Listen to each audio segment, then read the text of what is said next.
Assalamualaikum warahmatullahi wabarakatuh.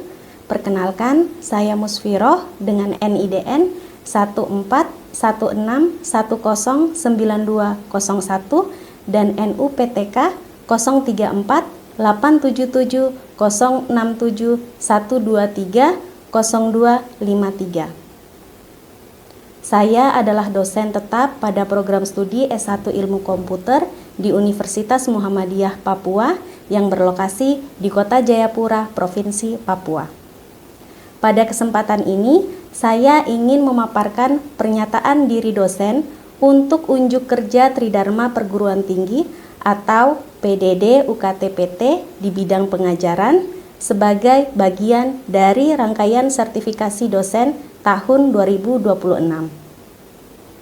Mata kuliah yang akan saya tampilkan kali ini adalah Etika Profesi TIK dengan kode IKP 5002. Mata kuliah ini merupakan mata kuliah wajib di semester 5 dengan bobot 3 SKS. Mata kuliah ini membahas konsep etika dan tanggung jawab profesional di bidang teknologi informasi dan komunikasi, mulai dari pengantar etika, etika profesi, dan kode etik, profesionalisme, sertifikasi, hingga aspek hukum seperti cybercrime, cyber law, dan UU ITE. Di mata kuliah ini, saya mengajak mahasiswa ilmu komputer tidak hanya melihat teknologi dari sudut pandang perangkat, tetapi juga mampu menganalisis regulasi, dampak sosial budaya, serta aspek hukumnya baik dalam skala nasional maupun global. Harapannya, lulusan ilmu komputer nanti memiliki kesiapan profesional, peka secara sosial, dan mampu mengambil keputusan yang etis saat berkarir di dunia industri TIK. Dalam proses pembelajarannya, saya menerapkan pendekatan DIA, yaitu Delivery, Interaction, and Assessment melalui metode Blended Learning. Pertama, dari aspek delivery atau penyampaian materi, saya menyusun materi secara runut dan struktur berdasarkan capaian pembelajaran lulusan atau CPL yang mencakup sikap, pengetahuan, keterampilan umum, dan khusus yang kemudian diturunkan menjadi 4 CPMK utama. Dari 4 CPMK ini, saya breakdown lagi menjadi beberapa sub CPMK yang lebih spesifik di setiap minggunya.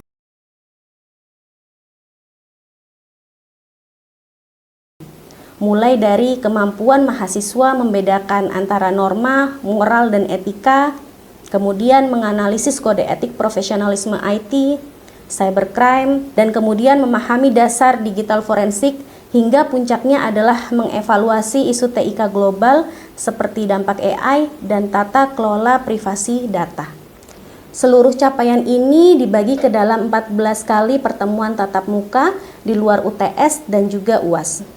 Adapun topik yang dibahas mencakup konsep dasar etika, moral, dan norma, profesionalisme, serta sertifikasi profesi IT, kemudian ancaman cybercrime dan cyber law, kemudian dasar digital forensik, hingga tantangan TIK global.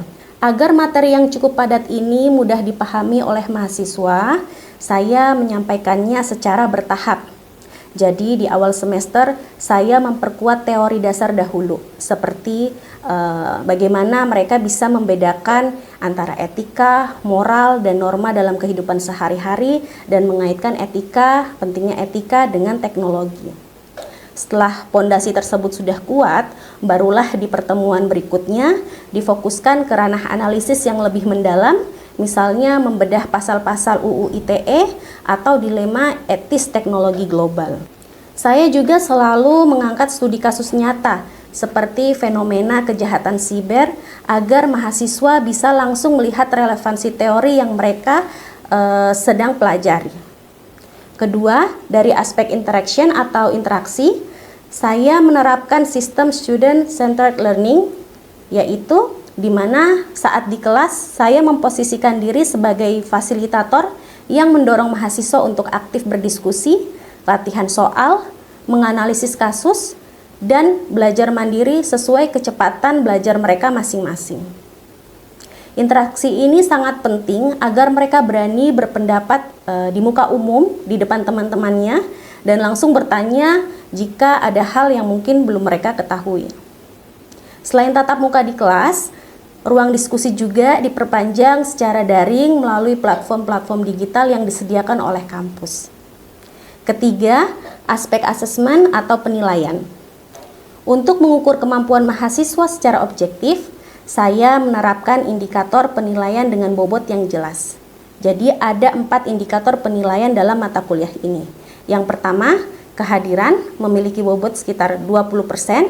Kedua, komponen tugas yang terdiri dari tugas individu, tugas kelompok, kuis, esai, itu memiliki bobot 30%. Yang ketiga adalah UTS dengan bobot 20% dan terakhir adalah UAS dengan bobot 30%. Selain angka-angka tadi, ada satu hal penting yang saya selalu tekankan sejak awal, yaitu integritas akademik.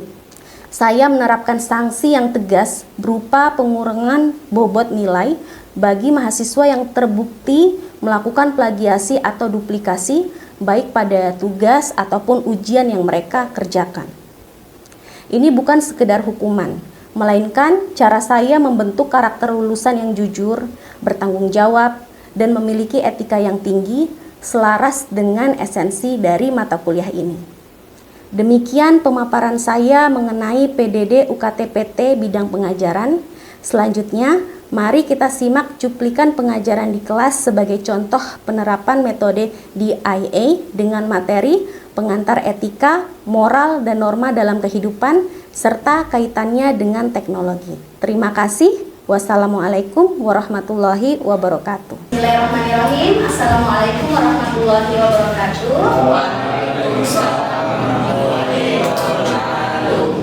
Bagaimana kabarnya? Alhamdulillah. Oh, baik. Masih semangat ya belajar di siang hari? Alhamdulillah. Nah, hari ini adalah pertemuan kedua untuk mata kuliah etika profesi etika ya. Minggu lalu kita sudah berkenalan dan Ibu sudah menjelaskan sedikit banyak tentang mata kuliah ini. Nah, untuk hari ini ya, kita akan belajar tentang pengantar etika, moral, norma dalam kehidupan, serta kaitan etika dengan teknologi ya. Nah, sebelum memasuki pembahasan yang lebih mendalam, Ibu ingin bertanya nih, etika itu sebenarnya ngomong tentang apa sih? Ada yang tahu nggak? Tentang sikap guna. Coba satu-satu, jangan berebut. Coba, Adek. Tentang sikap perilaku. Oke, yang lain? Baik buruknya Baik. Oke, baik buruknya perilaku seseorang. Yang lain? Yang lain apa kira-kira? Tadi sikap, perilaku. Berbicara tentang baik buruk. Aturan, perbuatan, tentang moral. Oke ya. Apa yang kalian jawab tadi ya, kurang lebih itu yang akan kita pelajari pada siang hari ini ya. Untuk lebih jelasnya kita akan melihat ya definisi dari etika atau pengertian etika ya. Asal usul ya etika itu berasal dari bahasa Yunani, yaitu ethos, yang berarti sifat, watak, kebiasaan atau cara berpikir. Nah, kalau dalam bahasa Arab kita biasa sebut dengan akhlak ya, akhlak karimah, berarti akhlak yang baik gitu ya, akhlak. Sementara kalau dalam bahasa Indonesia etika sering disebut sebagai tata susila ya, itu adalah asal usul kata etika. Nah, ini definisi atau etika menurut beberapa ahli. Sebenarnya banyak banget ya para ahli mendefinisikan etika itu seperti apa. Namun Ibu ambil beberapa saja, tidak semuanya, nanti nggak selesai kelas 3. Jadi di sini ada beberapa ahli Ibu ambil, ada 3 ya. Yang pertama menurut Simorangkir. Di situ si Murangkir menyebutkan bahwa etika atau etik itu sebagai pandangan manusia dalam berperilaku menurut ukuran dan nilai yang baik. Ya, pandangan manusia dalam berperilaku menurut ukuran dan nilai yang baik. Kalau yang kedua, menurut Sidi Dajalba, etika adalah teori tentang tingkah laku perbuatan manusia dipandang dari segi baik dan buruk sejauh yang dapat ditentukan oleh akal. Ya, kira-kira ada perbedaan nggak dari nomor 1 sama nomor 2? Ada ya. Persamaannya? Lebih baiknya. Lebih baik dan buruk. Oke ya, ada perbedaan dan juga ada kurang lebih sama ya, hanya dibahasakan dengan cara berbeda. Nah yang ketiga, kalau menurut Burhanuddin Salam, ya di situ Burhanuddin Salam menyebutkan etika adalah cabang filsafat yang berbicara mengenai nilai dan norma moral yang menentukan perilaku manusia di dalam hidup. Jadi kalau kita lihat dari ketiga ahli ini, ya mereka meskipun definisi etika menurut ketiga ahli ini berbeda-beda, tapi kita bisa temukan nih garisnya, persamaan dari ketiga tersebut, ya enggak? Ya. Yang pertama membicarakan tentang apa kalau etika itu? Perilaku. Oke, membicarakan tentang perilaku. Terus yang kedua? Tingkah laku dan perilaku sama ya. Yang selain perilaku, tingkah laku, perbuatan, kira-kira apa persamaan dari ketiga ahli ini?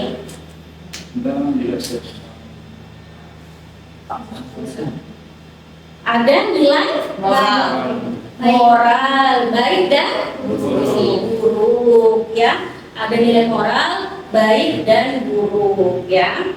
Meskipun definisinya berbeda, tetapi kurang lebih maknanya sama, ya. Di sini jadi kita dari ketiga ahli ini kita dapat menyimpulkan bahwa definisi etika itu adalah ilmu, teori atau pandangan yang mempelajari tingkah laku manusia untuk menentukan perbuatan tersebut baik atau buruk berdasarkan ukuran, akal, atau norma moral yang sedang berlaku, ya.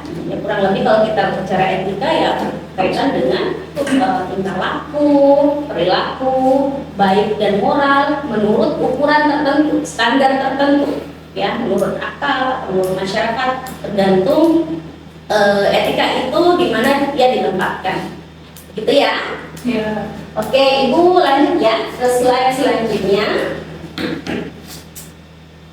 Nah, di sini secara umum etika itu terbagi menjadi dua bagian besar. Ya. Yang pertama adalah etika umum, yang kedua adalah etika khusus. Kalau etika umum itu membahas norma dan nilai moral secara umum serta kondisi dasar bagi manusia untuk bertindak secara etis. Contohnya ada yang bisa nggak kasih contoh? Etika umum itu apa sih? Perilaku terhadap orang lain. Contohnya apa? Perilaku terhadap orang lain itu maksudnya gimana? Satu-satu, oke. Ya, kita memperingati orang lain jangan membuang sampah sembarangan. Oke, berarti etika membuang sampah sembarangan ya. Membuang sampah sembarangan itu berarti dianggap buruk ya, seperti itu. Jadi dilarang membuang sampah sembarangan karena itu dinilai sebagai tindakan yang buruk. Oke, yang lain kalau etika umum Mengucapkan permisi saat melewati depan orang tua. Saat melewati depan orang tua. Oke ya.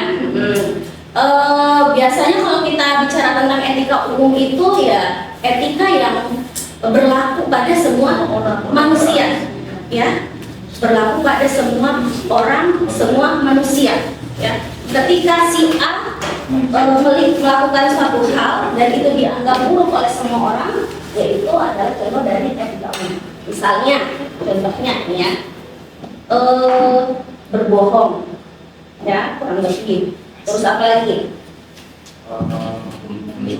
menipu, ya, mencuri, oke, tidak bertanggung jawab, ya, tidak bertanggung jawab. Ada nggak yang setuju kalau tidak bertanggung jawab itu perbuatan baik? Tidak. Tidak. Tapi kita setuju, kita semua setuju kalau nggak bertanggung jawab itu adalah perbuatan yang Sangat buruk. Gitu. Itu adalah etika umum. Jadi diterapkan ke semua manusia, ya. Nah, di sini kan membahas norma dan nilai moral secara umum serta kondisi dasar bagi manusia, kondisi dasar, ya. Itu. Jadi jelas ya perbedaannya ya.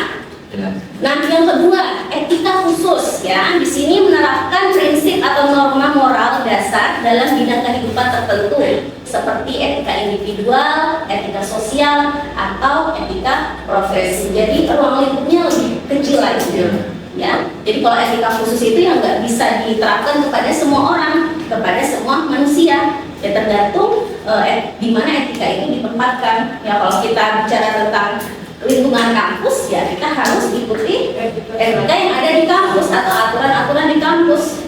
Kalau misalnya kalian sudah lulus dan bekerja di dunia industri TIK, ya kalian harus mengikuti etika profesi TIK, ya. Jadi ruang lingkupnya makin sempit kalau etika khusus. Oke, kita lanjut ya ke pembahasan selanjutnya. Pak, ini masih ada lagi pernyataan kan etika yang dibagi secara besar ya, yang umum dan khusus. Kalau ini jenis-jenis etika. Nah, jenis-jenis etika ini ada banyak ya, tapi Ibu menjelaskan beberapa saja ya. Nah, misalnya yang pertama ada etika deskriptif. Ya, etika deskriptif ini berfokus pada kebiasaan atau norma yang sudah ada di dalam masyarakat. Berfokus pada kebiasaan dan norma yang ada di dalam masyarakat. Contohnya, misalnya kalau kalian lagi liburan ke Jepang ya, amin gitu kan. Nah, terus kalian seorang wisatawan ya, tapi ketika kalian bertemu misalnya orang Jepang atau kalian ingin menyapa orang, kalian membungkuk begini kan. Nah, kalau di sana di Jepang itu kalian dianggap sebagai wisatawan yang sopan santun. Ya itu tadi karena kebiasaan atau norma tersebut itu sudah dilakukan oleh masyarakat di wilayah tersebut. Ya, contohnya kalau etika deskriptif, kalau kita kaitkan dengan mahasiswa ilmu komputer, kira-kira kebiasaan mahasiswa ilmu komputer yang sering mereka lakukan dalam kelas itu seperti apa sih? Kayak terlambat masuk misi. Kayak dari asrama yang dulu. Oke, ibu kasih ini ya, ibu kasih contoh ya. Kebiasaan mahasiswa komputer kalau menggunakan lab itu apa? Kira-kira apa setelah kalian menggunakan lab?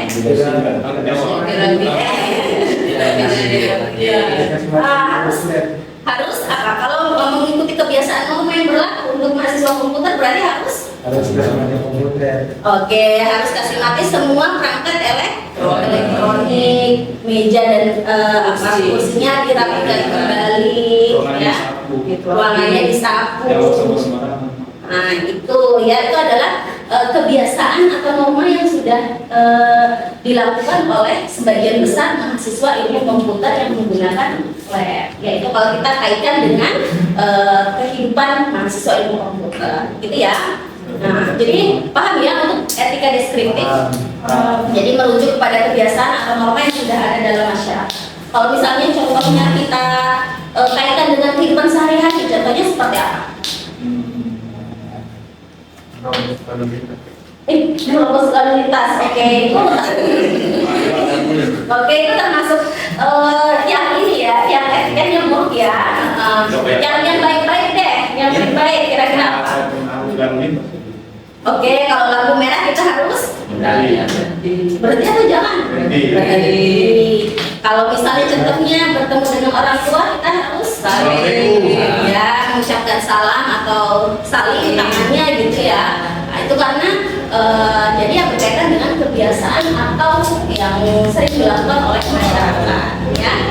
Oke, kita next ke pembahasan kedua, yaitu etika fokus pada norma-norma yang seharusnya menjadi pedoman perilaku. Ya, norma yang harus menjadi pedoman perilaku. Misalnya, sifat individual seperti kejujuran, kedisiplinan, dan rasa tanggung jawab.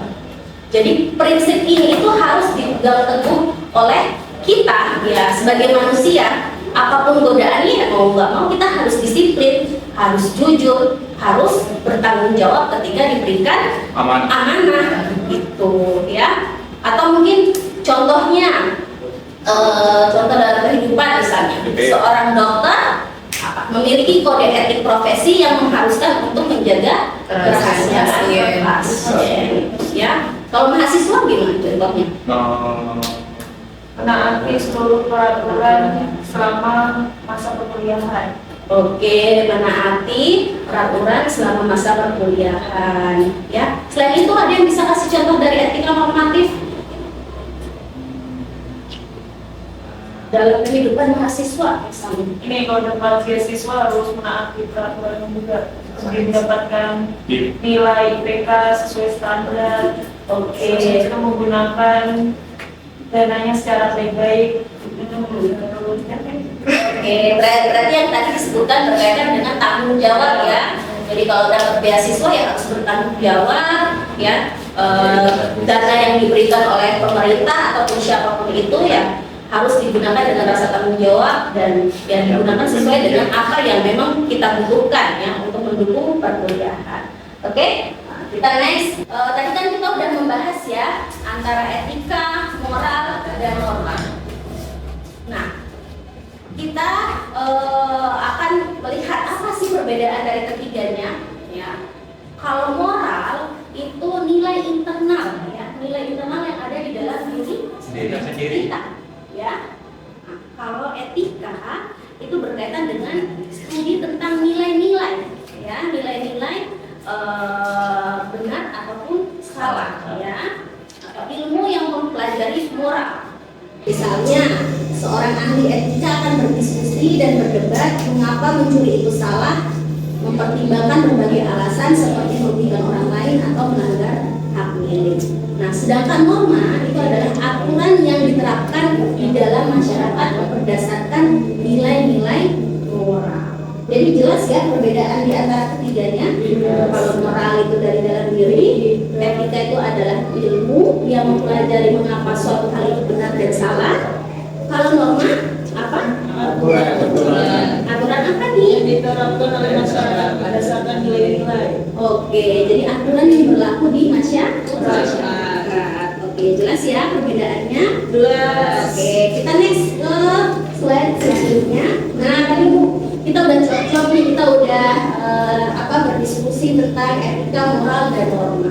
Nah, berkaitan dengan mata kuliah ini ya, teknologi informasi dan komunikasi. Nah, di sini kita melihat bahwa teknologi yang sekarang kita nikmatin itu dapat mempermudah hidup kita, ya enggak? Betul.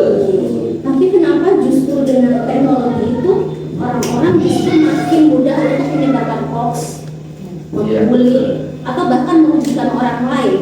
Menurut kalian apa sih yang salah? Kesadaran diri masing-masing. Kesadaran dari diri masing-masing ya, kesadaran dari diri masing-masing ya, kurangnya nilai di dalam diri. Nah, oke, kita next ya, kemudian selanjutnya. Nah, ini kaitan etika dan teknologi ya. Tadi sudah disebutkan bahwa teknologi itu mempermudah, tapi ternyata dengan kemudahan yang kita terima, kita justru menggunakan teknologi itu dengan hal-hal yang tidak baik atau mungkin merugikan orang lain ya. Di sini makanya pentingnya yang namanya etika dalam menggunakan teknologi ya, termasuk media sosial juga. Karena kalau kita nggak punya yang namanya etika, apa akibatnya? Dan diri kita sendiri. Bisa merugikan kita sendiri. Selain itu apa? Merugikan orang lain. Merugikan orang lain. Ya, karena kita nggak punya nilai ya, nilai yang dianggap baik atau nilai yang baik menggunakan teknologi tapi tanpa adanya etika, ya, nggak didasari dengan ilmu, nggak didasari dengan norma yang berlaku di masyarakat, ya kita bisa menggunakan teknologi itu dengan sembarangan gitu, sehingga merugikan diri sendiri dan orang lain. Jangan sampai seperti itu. Oke? Nah, ada yang mau ditanyakan dari apa yang sudah Ibu jelaskan? Dan norma, etika, sama moral ya. Oke. Ada yang bisa menjelaskan kembali tidak perbedaan antara moral, etika, sama norma? Tadi moral berarti yang bersumber dari dalam diri. Kalau etika, ilmu yang mempelajari moral. Oke, moralitas, kenapa suatu hal itu benar atau salah, gitu ya. Terus kalau norma? Norma itu adalah aturan tentang moralitas. Aturan yang berlaku Di masyarakat. Oke, aturan yang berlaku di masyarakat. Oke, bagus sekali ya, kurang lebih seperti itu ya, dari sekarang. Oke, sebagai kesimpulannya, Ibu akan membacakan kesimpulannya. Ya, etika, moral, dan norma merupakan konsep-konsep yang saling berkaitan dalam mengatur cara manusia berperilaku di kehidupan sehari-hari. Moral berfungsi sebagai nilai internal yang diyakini oleh seseorang tentang apa yang benar. Etika merupakan ilmu atau studi yang mempelajari dan mempertanyakan nilai-nilai moral tersebut. Sedangkan norma adalah aturan nyata yang diterapkan masyarakat berdasarkan nilai tersebut. Ya, oke.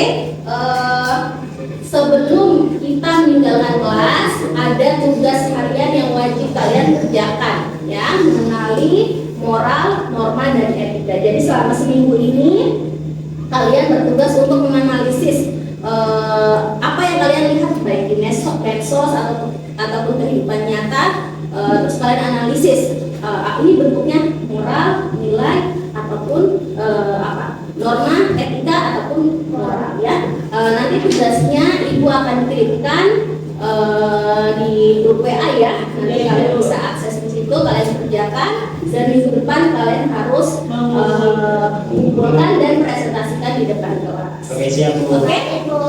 Oke, Ibu rasa cukup sekian ya untuk pertemuan kita pada siang hari ini. Terima kasih sudah hadir. Jaga kesehatan selalu. Wassalamualaikum warahmatullahi wabarakatuh. Waalaikumsalam.